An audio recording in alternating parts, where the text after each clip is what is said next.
we're here again on the Hodgepodge Lifestyle channel, and I'm Ram Lucio if you haven't watched my vlogs.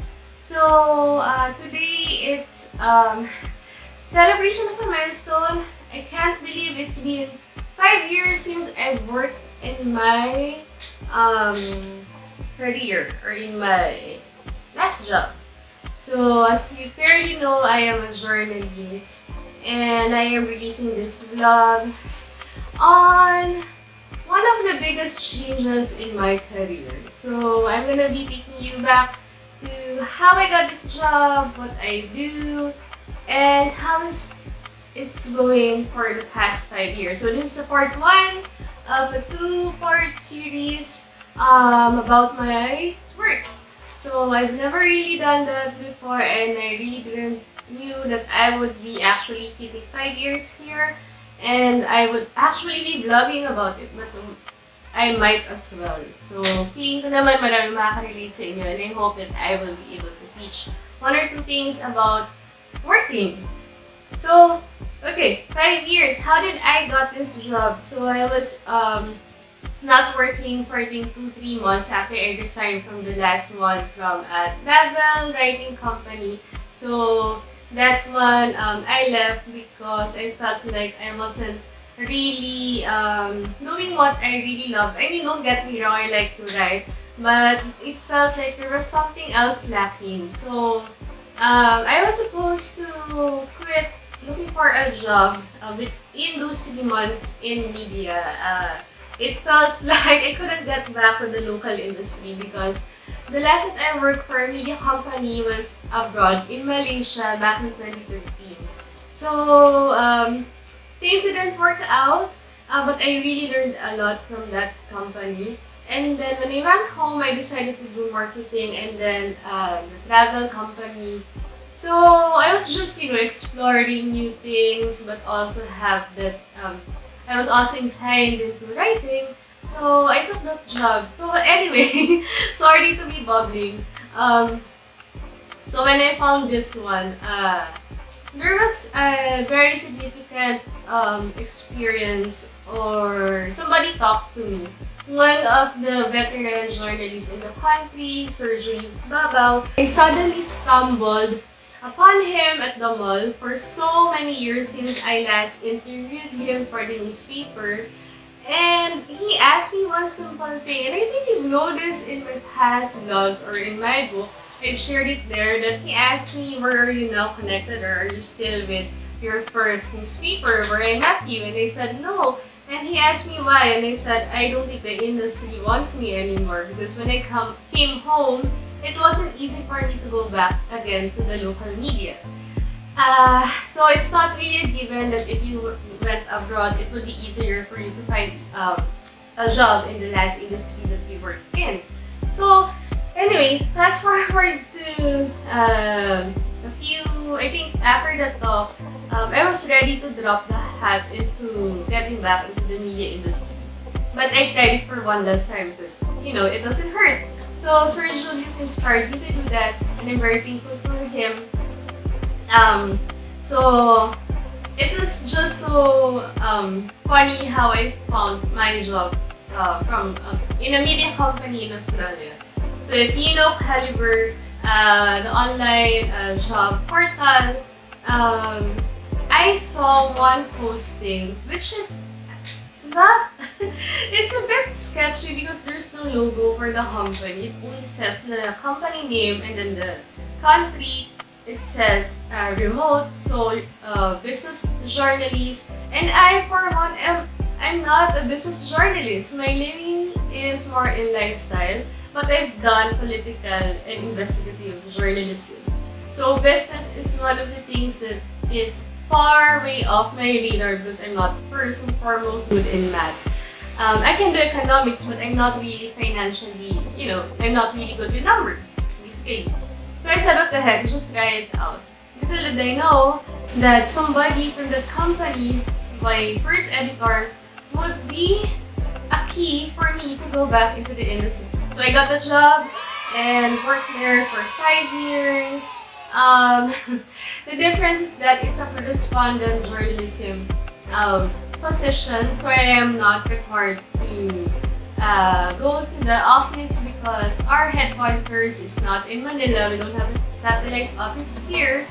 So if you're wondering what is a correspondent, it's just similar to the reporters or the correspondents that are reporting far from their home base. So let's say ABS-CBN or GMA or CNN, we have reporters who are sending the news from abroad, from the province. So it's what I do that is a correspondent. So I am based in Manila, but I do the news related to Australia or other countries as long as it's connected to Australia. So whenever we have press cons here, I can go there, I can cover.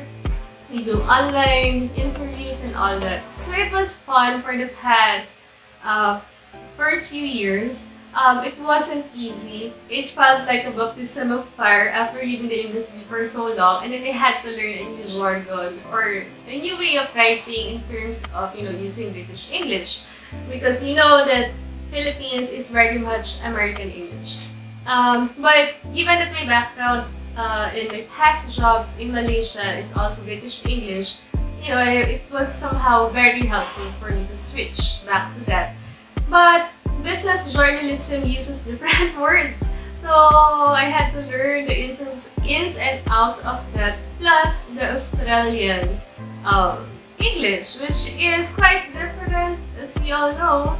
So the slang, the jargon, it was a learning curve, but I was willing to learn. I was excited, but I was batshit scared because my first boss wasn't, she was quite meticulous, and she will really tell you straight off the bat when you're wrong or you're right where you're at, which I love.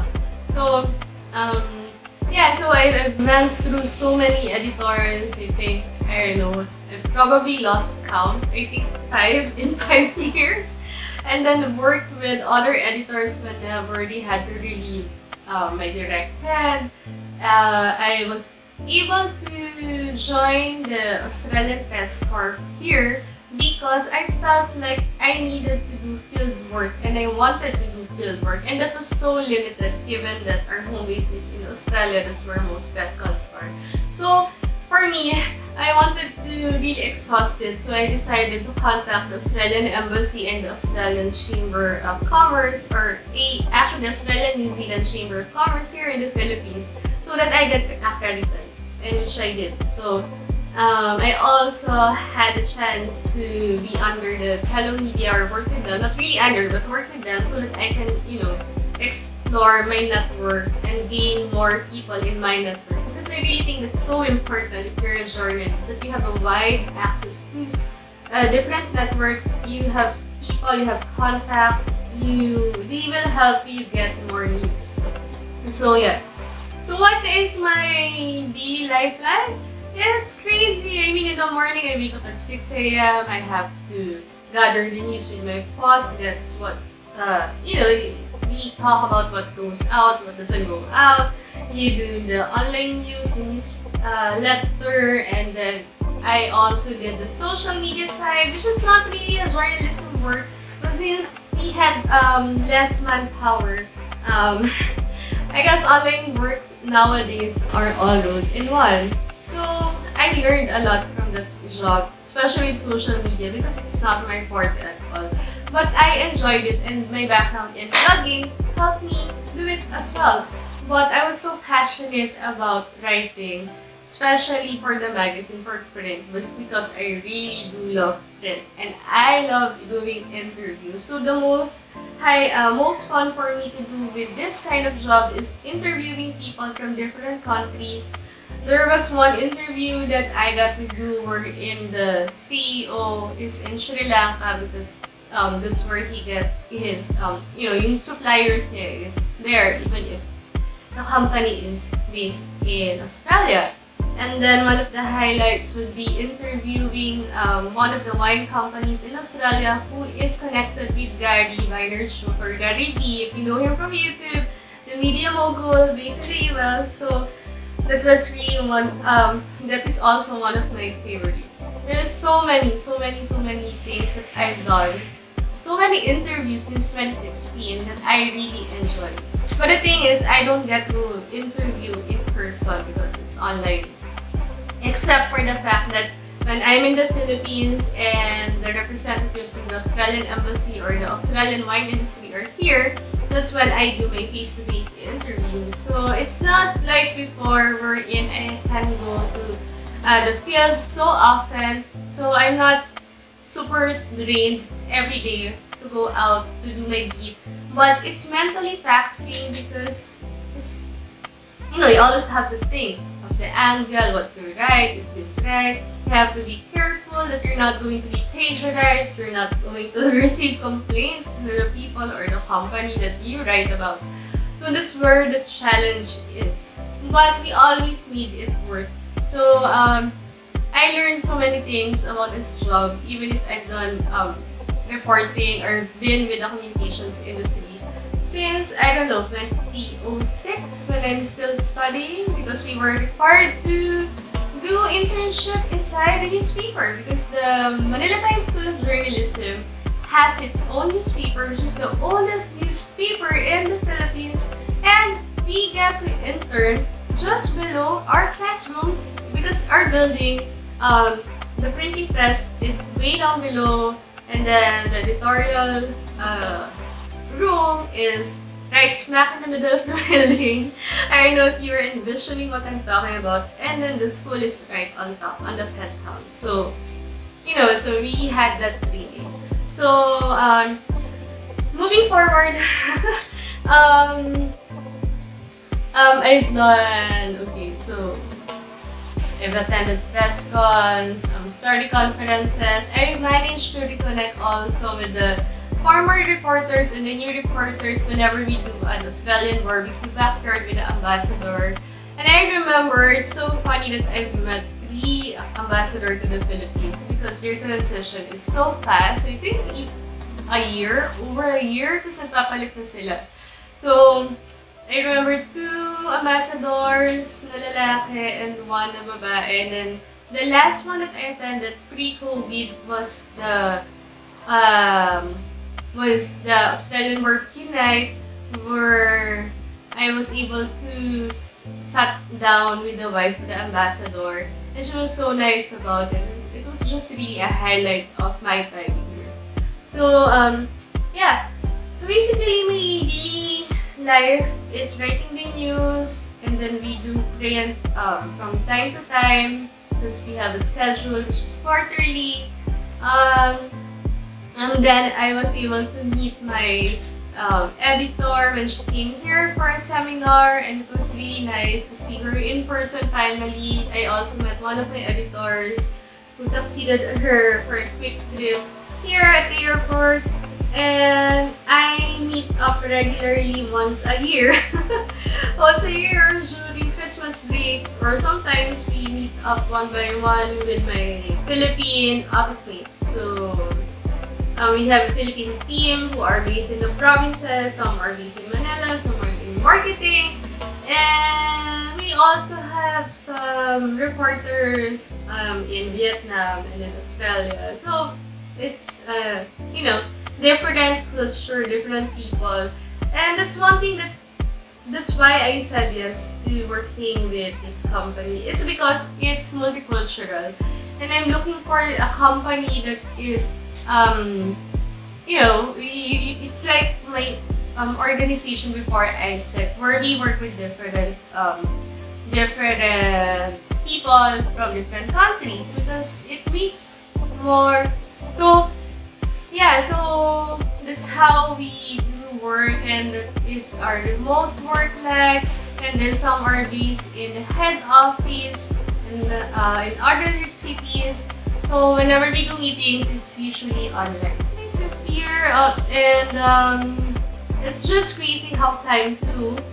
I love to write. I love journalism. I think I keep coming back to the industry even if I left for some periods in my career, which is it over 10 years now? I've already lost count. So many things have happened. but I'm very grateful that I've stumbled upon this company because it's the longest one that I've had in my entire career. And I've become financially stable. It has helped me financially. It has taught me how to be more responsible with finances, how to take care of my family. The first few years were good, but currently the company is not expanding. So yeah, it's been quite a journey, I must say. I've learned a lot. And I think 5 years is a long time for you to get what you need and to know where you stand and to know what you want in the next chapter of your life. So get ready for the part 2 of this video. I don't know if I've covered everything that I need to talk about, but basically, yeah, 5 years, it wasn't, it just feels so surreal how time flew. And I'm just thankful and grateful for everybody that I've met throughout the years. I'm proud of what I do, and I think you know that. It's not just the title of being a journalist, but what kind of work that we do. And seeing your byline, seeing how it touched other people with what you've written, and seeing your news go viral, which happened twice with this. One is Colgate, one is Nivea, so I've had 2 suddenly becoming viral already for I don't know why. It still feels surreal because I didn't expect that to happen in 5 years' time. It's been a good ride. So watch out for the part 2. It's gonna come out. I'm hoping to release both of these vlogs this week. I was supposed to release this earlier, last mga end of May, but a lot of things are happening. So I'm just, time is just really hard. But I'm going to do that so we can move on to the other things that I've been doing apart from work. So if you're new here, please don't forget to subscribe and don't be surprised because I cut my hair. So the other vlogs might have that I will be releasing will have longer hair. So baka ma-confuse lang kayo. So I got a new haircut. I said, it's time for a change. It's time for something new. So I'll see you on the part 2.